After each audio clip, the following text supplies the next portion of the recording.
Hello friends, मैं हूं doctor विशाल और मैं आप लोगों का स्वागत करता हूं हमारी इस नई सीरीज़ में जिसका नाम है इंटरनेशनल ऑर्गेनाइजेशन। देखिए, लास्ट लास्ट लेक्चर में हम लोग पढ़ चुके हैं इंटरनेशनल कोर्ट ऑफ जस्टिस के बारे में और आज मैं लाया हूं एक और नई ऑर्गेनाइजेशन जिसका नाम है यूनाइटेड नेशंस ऑर्गेनाइजेशन, जिसको हम पॉपुलरली बोलते हैं संयुक्त राष्ट्र संगठन। देखिए दोस्तों, इस ऑर्गेनाइजेशन के बारे में आप लोग सब जानते हो कि ये जो है ना, विश्व की सबसे बड़ी ऑर्गेनाइजेशन है, क्योंकि विश्व के जितने भी इंडिपेंडेंट कंट्री है ना, वो सारे के सारे यूनाइटेड नेशन ऑर्गेनाइजेशन के मेंबर है। ठीक है, इसको हम पॉपुलरली यूएन भी बोलते हैं। ठीक है, इसको हम पॉपुलरली यूएन भी बोलते हैं। तो आइए देखते हैं इसके बारे में कुछ अच्छी अच्छी चीजें। देखिए, हम लोग थोड़ा सा हिस्ट्री डिस्कस कर लेते हैं। देखिए, हुआ क्या था, 1914 से लेके 1990 तक प्रथम विश्व युद्ध चल रहा था, वर्ल्ड वॉर वन चल रही थी। अब 1919 में वर्ल्ड वॉर खत्म होने के बाद क्या हुआ था कि जितने भी कंट्री ने उसमें पार्टिसिपेट किया था ना, जो भी कंट्री वर्ल्ड वॉर वन लड़ी थी ना, वो तो सारी की सारी तबाह हो ही गई थी। लेकिन वर्ल्ड वॉर वन के कारण बहुत ही ज्यादा इकोनॉमिकल इंपैक्ट भी पड़ा था ऐसी कंट्रीज पर जिन्होंने इस वॉर में पार्टिसिपेट नहीं किया था। तो हुआ क्या, उस टाइम पे यूएस प्रेसिडेंट थे वुड्रो विल्सन।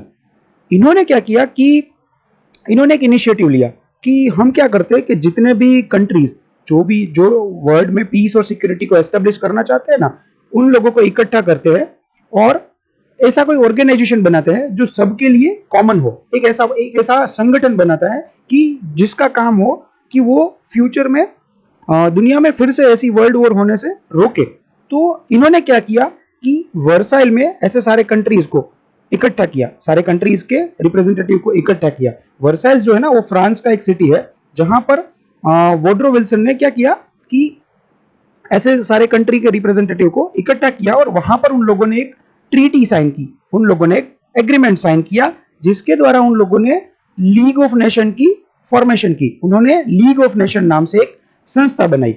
अब ये लीग ऑफ नेशन का काम क्या था, इसका मेन मोटो था कि वो सेकेंड वर्ल्ड वॉर को प्रिवेंट करे, कि भाई वो दुनिया में पीस एंड सिक्योरिटी को बनाए रखे, अलग अलग कंट्रीज के बीच में समन्वय को बनाए रखे और ऐसा वातावरण खड़ा करे कि जिससे वर्ल्ड वॉर टू आए ही नहीं। लेकिन दोस्तों, यू ऑल नो कि 1939 में जब जर्मनी ने पोलैंड पर आक्रमण किया तो उस टाइम पे लीग ऑफ नेशन ने कुछ नहीं कहा। ठीक है, फिर जर्मनी अपनी दूसरे कंट्रीज के एरिया कैप्चर करने में आगे बढ़ता गया, फिर भी लीग ऑफ नेशन ने कुछ नहीं किया।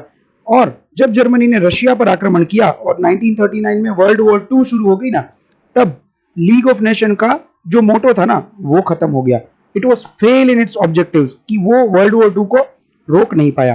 एंड आप सब जानते हो कि 1939 से लेके 1945 तक वर्ल्ड वॉर टू चली थी। ठीक है, 1945 तक वर्ल्ड वॉर टू चली थी। अब द्वितीय विश्व युद्ध के खत्म होने के बाद क्या परिस्थिति हुई, अब देखो, जो पहला विश्व युद्ध था ना, उससे तो दूसरा विश्व युद्ध बहुत ही भयानक था, क्योंकि उस टाइम पे जो वेपन्स थे ना, उसमें भी बहुत ज्यादा टेक्नोलॉजी का उपयोग हो गया था, बहुत ही एडवांस वेपन थे। तो उसके कारण सारे के सारे कंट्री एक एजिटेशन में आ गए थे। सारे के सारे कंट्रीज जो है ना, वो बर्बादी की कगार पर खड़े हुए थे। वो लोग तकरीबन, कुछ कंट्री तो ऐसे थे कि जो खत्म हो गए थे। अब क्या हुआ, ये सारे के सारे कंट्री है ना, ऐसी परिस्थिति में आ गए थे कि उन लोगों ने मिलकर सोचा कि भाई हम लोगों को वर्ल्ड में फिर से पीस को एस्टेब्लिश करना पड़ेगा। भाई इस तरह से अगर हम लोग अंदरूनी अंदर अंदर लड़ते रहे ना, तो एक दिन दुनिया खत्म हो जाएगी। तो वो लोग चाहते थे कि वर्ल्ड में फिर से पीस को एस्टेब्लिश करे। अब क्या हो सकता है, लीग ऑफ नेशन जो है वो तो फेल साबित हो गया, उसने तो वर्ल्ड वॉर टू को रोक नहीं पाया। तो इन लोगों ने, यानी कि इनमें से 50 कंट्री ने सैन फ्रांसिस्को में मिलने का डिसीजन लिया। ठीक है, ये जो कंट्री थे ना, 50 कंट्री, उन लोगों ने सैन फ्रांसिस्को में मिलने का डिसीजन लिया और वो लोग मिले 25 अप्रैल 1945 को। 25 अप्रैल 1945 को वो मिले। क्यों मिले, वो लोग वहां पर मिले एक ड्राफ्ट बनाने के लिए कि भाई क्या प्रोसीजर होगी, हम लोग किस तरह से विश्व में शांति और सलामती और सिक्योरिटी को बनाए रखेंगे, किस तरह से हम लोग पीस एंड सिक्योरिटी को एस्टेब्लिश करेंगे, ऐसा कौन सा संगठन होगा, हम लोग किस तरह से एक संगठन बनाएंगे जिसके माध्यम से हम लोग वर्ल्ड में एक पीस और सिक्योरिटी का वातावरण बना सके। तो उस ट्रीटी को नाम दिया गया यूएन चार्टर और उसको एडॉप्ट किया गया, उसको इफेक्टेड किया गया ऑन 24 अक्टूबर 1945। ये वो तारीख है जिस दिन इन 50 कंट्री ने मिलकर यूनाइटेड नेशंस ऑर्गेनाइजेशन की स्थापना की। समझ रहे हैं दोस्तों। अब देखिए, उस टाइम पे एक्चुअली मिलना था 51 कंट्री को, 51 देश मिलने वाले थे सैन फ्रांसिस्को में, लेकिन कुछ पॉलिटिकल रीजंस के कारण पोलैंड के रिप्रेजेंटेटिव उन सैन फ्रांसिस्को वाली मीटिंग में नहीं जा सके। लेकिन यूएन चार्टर बनने के बाद उन्होंने लेटर ऑन पोलैंड के रिप्रेजेंटेटिव ने भी उस पर सिग्नेचर किए और इस तरह से Poland was the 51st country to sign this treaty of UN charter. ठीक है दोस्तों, तो इस तरह से हम बोल सकते हैं कि भाई हमारा जो यूनाइटेड नेशन ऑर्गेनाइजेशन है ना, वो हमारी जो पुरानी वाली एजेंसी थी लीग ऑफ नेशन, ठीक है, उसका सक्सेसर है, उसकी बाद वाली एजेंसी है। और देखिए यूनाइटेड नेशन ऑर्गेनाइजेशन की स्थापना का भी एक अपने आप में एक मोटो है कि भाई वो वर्ल्ड वॉर 3 को प्रिवेंट करेगा। अब तक तो उसने अपना मोटो प्रिवेंट करके रखा ही हुआ है, दिख रहा है कि भाई अब तक तो उसने रोक के रखा हुआ है वर्ल्ड वॉर 3 को। लेकिन आप सब जानते हो कि हाल में रशिया और यूक्रेन के बीच में डिस्प्यूट्स चल रहे हैं। रशिया ने बहुत ही जोर और ताकत से यूक्रेन के ऊपर हमला कर दिया है। तो देखते हैं कब तक ये वर्ल्ड वॉर 3 को प्रिवेंट करते हैं। We all pray to God कि भाई वर्ल्ड वॉर 3 ना होने पाए। तो आइए देखते हैं आगे कि यूनाइटेड नेशन ऑर्गेनाइजेशन के बारे में कुछ अच्छी अच्छी बातें। अब देखिए ये जो है ना, it is one type of intergovernmental organisation. ठीक है, it is a one type of intergovernmental organisation जिसके कुछ ऑब्जेक्टिव्स है। यूनाइटेड नेशंस ऑर्गेनाइजेशन को क्यों बनाया गया है, वो क्या काम करती है दुनिया में। तो सबसे पहला उसका ऑब्जेक्टिव है to maintain the peace and security. पूरी दुनिया में शांति और सलामती को बनाए रखना है। ठीक है, दूसरा है to promote economical and social development.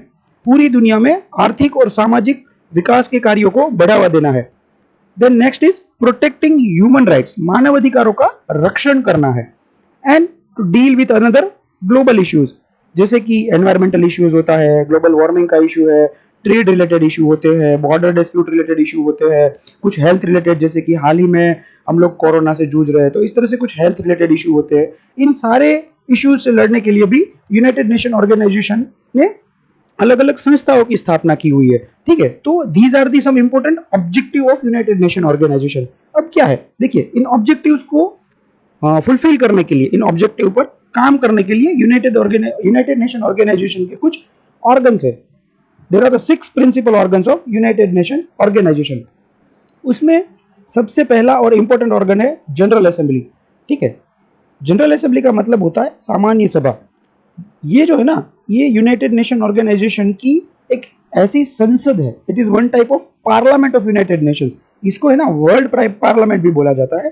अब यूनाइटेड नेशन ऑर्गेनाइजेशन के जितने भी सभ्य है ना, जितने भी सदस्य देश है ना, जितने भी मेंबर कंट्री है ना, उनके रिप्रेजेंटेटिव जनरल असेंबली में बैठते हैं।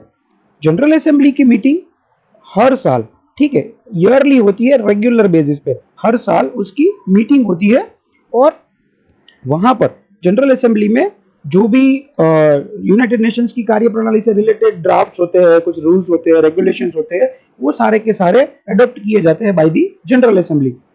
देखिए जनरल असेंबली में भी क्या होता है कि एक कार्यप्रणाली की नियम होते हैं कि भाई अगर देखो कोई सिक्योरिटी एंड पीस से रिलेटेड कोई रिजोल्यूशन है, किसी मेंबर कंट्री को ऐड करने या उसके विड्रॉ करने या फिर उसको निकाले जाने के लिए कोई रिजोल्यूशन है, तो ऐसे रिजोल्यूशन को पास करने के लिए जनरल असेंबली को चाहिए होंगी 2/3 मेजोरिटी। ठीक है, वोटिंग में 2/3 मेजोरिटी चाहिए होगी। उसके अलावा अदर कोई नॉर्मल इश्यूज जो होते हैं ना, उनके रिजोल्यूशन को पास करने के लिए जनरल असेंबली में चाहिए होती है सिंपल मेजोरिटी। ठीक है, उन इश्यूज के रिजोल्यूशंस को जनरल असेंबली में 50% मेजोरिटी से, यानी कि सिंपल मेजोरिटी से पास किया जाता है। दूसरा उसका इंपॉर्टेंट ऑर्गन है यूएन सेक्रेटरीट। देखिए it is one type of executive body. It is one type of executive body of United Nations. होता क्या है कि जनरल असेंबली के द्वारा जो भी रेजोल्यूशंस पास किए जाते हैं, जो भी लॉ बनाए जाते हैं, या फिर दुनिया में अपने अपने ऑब्जेक्टिव्स के लिए जो कुछ काम किए जाते हैं ना, उसको मॉनिटर करती है UN Security Council. It is one type of executive, ये इंप्लीमेंटेशन का काम करते हैं। Then next is Security Council. ये जो है ना, ये सेंटर ऑफ पावर है यूनाइटेड नेशन का। सेंटर ऑफ पावर भी आप उसको एक तरीके से बोल सकते हो, क्योंकि यूनाइटेड नेशंस के जितने भी मेंबर कंट्री है ना, उसके द्वारा, मतलब जनरल असेंबली के द्वारा जो नियम लिए जाते हैं ना, उसके ऊपर इनके द्वारा विचार किया जाता है। यूनाइटेड नेशन सिक्योरिटी काउंसिल है ना, जो it is one type of centre of power of United Nation Organisation का सेंटर ऑफ पावर है सिक्योरिटी काउंसिल। इसमें है ना 5 परमानेंट मेंबर है। ठीक है, यूनाइटेड नेशन सिक्योरिटी काउंसिल में 5 परमानेंट मेंबर है और 10 मेंबर उसके होते हैं टेम्पररी मेंबर, ठीक है, टेम्पररी मेंबर होते हैं। इसके बारे में हम लोग डिटेल में नेक्स्ट लेक्चर में पढ़ने वाले हैं। तो अब तक आप इतना याद रख लीजिए कि United Nation Security Council is a most important organ of United Nation Organisation. दूसरी है इकोनॉमिक एंड सोशल काउंसिल। इसका काम क्या है कि ये वर्ल्ड में जो भी जहां पर भी हमें इकोनॉमिकल एंड सोशल डेवलपमेंट के काम करने हैं ना, उसको रेगुलेट करती है। इसके लिए उसको हेल्प करने के लिए बहुत सारी सबऑर्डिनेट ऑर्गेनाइजेशंस भी बनाई गई है, जैसे कि यूनेस्को है, यूनिसेफ है, फूड एंड एग्रीकल्चर ऑर्गेनाइजेशन है, इंटरनेशनल लेबर ऑर्गेनाइजेशन है जो कि सोशल वेलफेयर के लिए काम करती है लेबर्स के। तो इस तरह से इकोनॉमिकल एंड सोशल काउंसिल की हेल्प करने के लिए कुछ सबऑर्डिनेट ऑर्गेनाइजेशंस भी बनाई गई है। नेक्स्ट इंपॉर्टेंट ऑर्गन है इंटरनेशनल कोर्ट ऑफ जस्टिस, जिसको हम पॉपुलरली वर्ल्ड कोर्ट भी बोलते हैं या विश्व न्यायालय भी बोलते हैं। लास्ट लेक्चर में हम लोग पढ़ चुके हैं इन द डिटेल की इंटरनेशनल कोर्ट ऑफ जस्टिस का हेडक्वार्टर कहाँ पर है, वो काम कैसे करता है, ठीक है, और उसके उसके बारे में सारी की सारी डिटेल में आप लोगों को बता चुका हूं। अगर आप लोगों ने मेरा वो लेक्चर नहीं देखा है तो आप प्लीज उसको देख लीजिएगा, ताकि आपको इंटरनेशनल कोर्ट ऑफ जस्टिस के बारे में अच्छे से नॉलेज मिल जाए। The last but not the least, trusteeship council, ठीक है। ट्रस्टीशिप काउंसिल बेसिकली क्यों बनाई गई थी कि भाई वर्ल्ड वॉर 2 के बाद भी वर्ल्ड में ऐसे सिनारियो थे, जो भी ऐसे कंट्री होते हैं ना, डिस्प्यूटेड कंट्री या फिर किसी भी कंट्री की टेरिटरी कॉलोनी होती है, ठीक है, कॉलोनी होती थी। ऐसे कंट्रीज को आजादी दिलाने के लिए, उनको सॉवरेनिटी दिलाने के लिए इसको बेसिकली बनाया गया था, ट्रस्टीशिप काउंसिल को। ये क्या करती थी कि भाई जितने भी ऐसे कंट्री है, ऐसे टेरिटरीज है, ऐसे आइलैंड्स है जो अपने आप एक गुलाम बने हुए हैं या फिर वो किसी कंट्री की कॉलोनी है, उसको क्या करते थे, उसको इंडिपेंडेंस दिला के उसको या तो यूएन का पार्ट बना देते थे, या फिर उसको बना देते थे अपने बाजू वाले या फिर मतलब किसी दूसरे कंट्री की टेरिटरी बना देते थे। तो it was a work function of trusteeship council. अब लास्ट में जब पलाव आइलैंड है ना, ठीक है, पलाव आइलैंड के इंडिपेंडेंट होने के बाद इसके फंक्शंस ऑलमोस्ट नील जैसे हो गए हैं, ठीक है। अब ये इतना ज्यादा फंक्शंस नहीं करती है ट्रस्टीशिप काउंसिल, बस सिर्फ ये ना यूनाइटेड नेशन के चार्टर में इसको अभी तक जिंदा रखा गया है। वैसे इसका कोई बेसिकली फंक्शनल इन्वॉल्वमेंट है नहीं। देखिए यूनाइटेड नेशंस ऑर्गेनाइजेशन के हेडक्वार्टर्स कहां पर है, तो they are present in New York City of USA. अब देखिए लास्ट पार्ट में हम लोगों ने देखा था ना कि यूएन सेक्रेटरीट होती है। यहाँ पर क्या होता है, they are civil servants from the different member countries, और उनको हेड करने के लिए एक सेक्रेटरी जनरल होते हैं, ठीक है, एक सेक्रेटरी जनरल होते हैं। प्रेजेंटली यूनाइटेड नेशंस के सेक्रेटरी जनरल है एंटोनियो गुटेरेस जी, ठीक है, एंटोनियो गुटेरेस जी, जो कि पोर्टुगल के वतनी है। समझ में आई बात। इसके पहले बान की मून करके जो यूएन के सेक्रेटरी ऑफ जनरल थे, और वो साउथ कोरिया से थे। अच्छा, अब हम देखते हैं कि यूनाइटेड नेशंस की जो जनरल असेंबली है ना, उसकी फर्स्ट मीटिंग कहां पर हुई थी। क्योंकि हम लोगों ने देखा था ना कि भाई 51 कंट्रीज ने मिलकर एक यूएन चार्टर डेवलप किया, और तो वो लोग कहीं ना कहीं पर तो पहली बार मिले होंगे ना। तो यूनाइटेड नेशंस जनरल असेंबली की पहली मीटिंग जो है ना, लंदन के मेथोडिस्ट सेंट्रल हॉल में हुई थी, ठीक है, लंदन के मेथोडिस्ट सेंट्रल हॉल में हुई थी। और उस टाइम पे उस मीटिंग में 51 मेंबर कंट्री प्रेजेंट थे, ठीक है। जब यूनाइटेड नेशन जनरल असेंबली की पहली मीटिंग हुई ना, उस टाइम पे 51 मेंबर कंट्री के रिप्रेजेंटेटिव उसमें प्रेजेंट थे।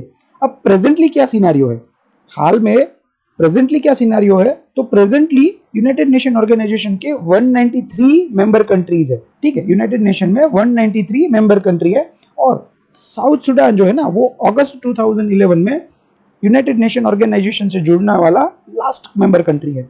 समझ में आई बात। तो अगर आपसे एक क्वेश्चन पूछा जाए कि भाई यूनाइटेड नेशन ऑर्गेनाइजेशन में सबसे लास्ट में जुड़ने वाला कंट्री कौन सा है, तो आप लिख के आओगे साउथ सुडान, ठीक है दोस्तों। नाउ कुछ ऑफिशियल लैंग्वेजेस होती है कि भाई यूनाइटेड नेशंस की कार्य प्रणाली जो है ना, वो किन लैंग्वेजेस में की जाएगी, उनके जो चार्टर्स होते हैं, उनके जो ड्राफ्ट्स, रिजोल्यूशंस एंड एक्ट्स होते हैं, वो किन लैंग्वेज में पब्लिश किए जाएंगे। तो यूनाइटेड नेशन ऑर्गेनाइजेशन में 6 लैंग्वेजेस को ऑफिशियल लैंग्वेजेस का दर्जा दिया गया है। उनमें से है English, Arabic, Chinese, French, Russian और स्पेनिश।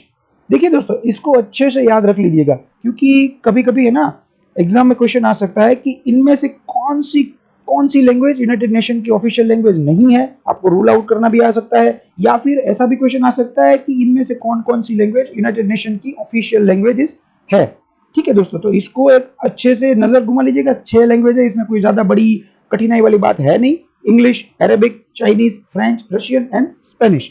ठीक है, तो these are the official languages of United Nations Organisation. अब देखिए, अब इतनी बड़ी संस्था है, उसको अपने काम करने के लिए फंड भी तो चाहिए होगा, तो यूनाइटेड नेशंस को फंड कहाँ से मिलता है? देखिए, जितने भी मेंबर कंट्री है ना, जितने भी मेंबर कंट्री है ना, वो अपने आप में अपने बजट में से यूनाइटेड नेशन और यूएनओ के फंड में कंट्रीब्यूट करते हैं।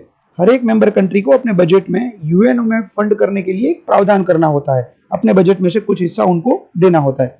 दूसरा, कुछ ऑर्गेनाइजेशंस होती है, कुछ वॉलंटियर्स होते हैं, या फिर मेंबर कंट्री खुद भी डोनेशन कर सकती है यूएनओ में। समझ में आई बात? तो donation is also source of fund of United Nation Organisation. देखिए, इंडिया का क्या कंट्रीब्यूशन रहा है यूएन के 2019-20 के बजट में? इंडिया का कंट्रीब्यूशन रहा था 0.83%, means we are in the less than 1% ratio. ठीक है, हम यूएन में सिर्फ उसके बजट के 1% से भी कम भाग को इंडिया कंट्रीब्यूट करता है। तो ऑफ कोर्स अब हम लोग डेवलपिंग कंट्री है, तो हम इतना ही कर पाएंगे।